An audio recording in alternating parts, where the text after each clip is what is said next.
ধেয়ে আসছে ভয়ঙ্কর ঘূর্ণিঝড় মেলিসা, যা ইতোমধ্যেই পরিণত হয়েছে ক্যাটাগরি ৫ মাত্রার ঘূর্ণিঝড়ে। ঘণ্টায় প্রায় ২৫৭ কিলোমিটার বেগে ছুটে চলা এই ঝড় এখন জ্যামাইকার দক্ষিণ উপকূলে মৃত্যু আতঙ্কের ছায়া ফেলছে।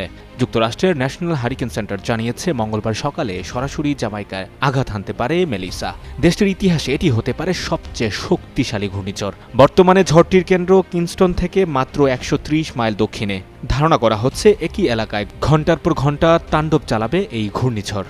এনএইচসি বাসিন্দাদের নিরাপদ আশ্রয়ে অবস্থান করতে নির্দেশ দিয়েছে, কারণ ঝড়ের প্রভাবে ভয়াবহ বৃষ্টি, বন্যা আর ভূমিধসের ঝুঁকি অত্যন্ত বেশি। পাহাড়ি অঞ্চলে ৩০% বেশি গতিতে বইতে পারে বাতাস, উপড়ে যেতে পারে গাছ, ভেঙে যেতে পারে ঘরবাড়ি, বিচ্ছিন্ন হতে পারে বিদ্যুৎ ও যোগাযোগ ব্যবস্থা।